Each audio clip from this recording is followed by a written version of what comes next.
আসসালামু আলাইকুম, ঈদ মুবারক সবাইকে। ফজরের আজান হচ্ছে, সো উঠে গিয়েছি, শাওয়ারও নিয়ে ফেলেছি। ফজরের নামাজটা পড়ে তারপরে আমরা ইনশাল্লাহ বের হয়ে যাব ঈদের নামাজের জন্য। একটু আগে ভাগে বের হতে হবে, কারণ আমরা মালয়েশিয়ার জাতীয় মসজিদে নামাজ পড়ব, আর ওখানে পার্কিং পাওয়া খুবই টাফ। সো আমরা তাড়াতাড়ি চলে যাব, যাতে গিয়ে লাগলে 30 মিনিট বসে থাকবো, তারপরেও পার্কিং নিয়ে যাতে কোনো ঝামেলা না হয়, এই আর কি।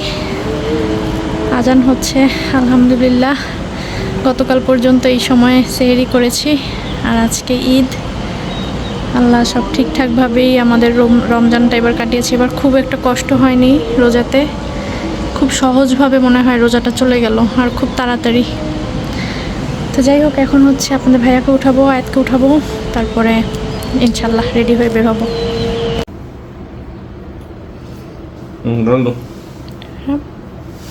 এখানে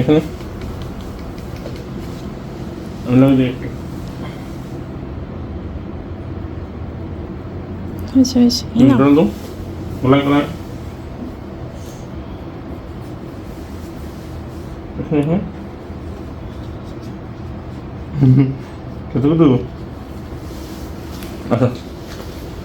এই তো আমরা নামাজের জন্য রেডি হয়ে গিয়েছি। আয়াতের অবস্থা খুবই খারাপ, একদম টেনে টুনে ঘুম থেকে উঠিয়েছি, যেহেতু এখনও কিন্তু সকাল হয়নি, মানে আলো হয়নি এখনও, বাইরে অন্ধকার। একদম ফজরের পরপরই ওকে উঠিয়ে তারপরে গোসল করিয়ে দিয়েছি। একদম ঝিমাচ্ছিল আর কি। একটু সেমাই খেতে বলেছি, সেমাইও খায়নি। তো আপনাদের ভাইয়া আর আমি সেমাইটা খেয়ে তারপরে ইনশাল্লাহ নামাজের উদ্দেশ্যে বের হয়ে যাব আমরা। আর এখানে রাস্তায় একদমই গাড়ি ঘোড়া নাই, মাত্র সূর্য উঠছে। আর এটা মালয়েশিয়ার মাকামা, দেখতে খুবই সুন্দর, রাজপ্রাসাদের মতো আর কি। আমরা চলে আসছি মসজিদে।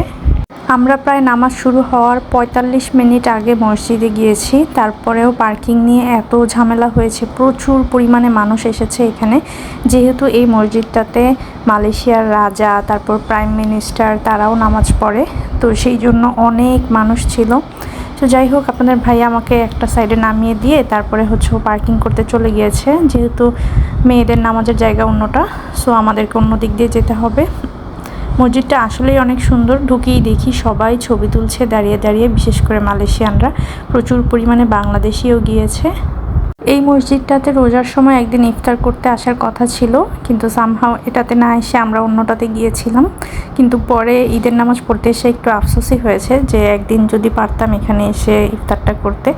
খুবই সুন্দর এই মসজিদটা, আসলে সামনাসামনি না দেখলে বোঝা যাবে না। এই তো ভিতরে ঢুকে গিয়েছি, আর প্রচুর পরিমাণ ক্যামেরা দেখতে পাচ্ছেন, যেহেতু প্রাইম মিনিস্টার আসবে, তারপরে রাজা আসবে, সো একদম ক্যামেরা, পুলিশ, সিকিউরিটি, অনেক কিছু, মানে সেই লেভেলের সিকিউরিটি ছিল মসজিদের মধ্যে। আমি তো ভিতরে ঢুকে গিয়েছি, বাট আপনাদের ভাইয়া আর আয়াত ভিতরে ঢুকতে পারেনি, ওদের একটু বাইরেই নামাজ পড়তে হয়েছে। ঈদের নামাজটা না আসলে মসজিদে এসে পড়তেই কিন্তু অনেক শান্তি, কারণ প্রচুর পরিমাণ মানুষ আসে, একসাথে ঈদের নামাজ পড়া হয়। আর এই যে দেখছেন, এই যে রাজা, সে সুলতান ইব্রাহিম। আলহামদুলিল্লাহ, রাজাকে দেখারও সৌভাগ্য হয়েছে, মালয়েশিয়ার রাজা। তো নামাজ পড়তে এসেছে, সবার সাথে কিন্তু হাত মেলাচ্ছে। আর আশেপাশে দেখতেই পাচ্ছেন কি পরিমাণ সিকিউরিটি, প্রচুর সিকিউরিটি ছিল সেদিন, আর মানুষের একদম ভিড় লেগে গিয়েছিল একটু রাজার সাথে হাত মেলানোর জন্য। তো আপনাদের ভাইয়াও মেবি মিলিয়েছিল, কারণ যখন রাজা বের হচ্ছিল নামাজ পড়ে, তখন আর কি দেখতে পেরেছে একদম সামনাসামনি। তো এই আর কি, ভালোই লেগেছে, গিয়ে রাজাকেও দেখা হয়ে গেল আর কি মালয়েশিয়ার। তারপর রানীও কিন্তু এসেছিল, রানীও নামাজ পড়েছে, নিচে ছিল, আমরা যেহেতু নিচে জায়গা পাইনি তাই আর রানীকে দেখা হয়নি, রাজাকেই দেখা হয়েছে।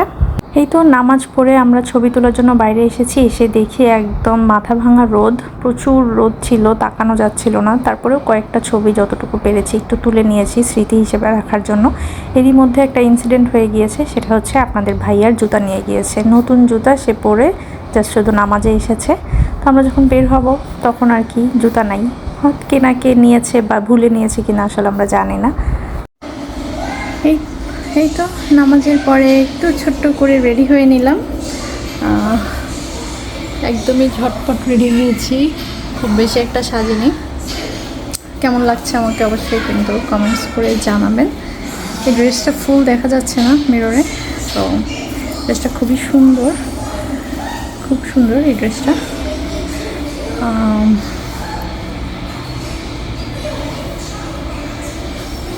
তো বাসায় যেহেতু গেস্ট আসবে, আমি টুকটাক তো রান্নাবান্না করেছি, এখন হচ্ছে সার্ভ করব। অলরেডি চলে আসছে গেস্ট, সো এখন হচ্ছে সার্ভ করব।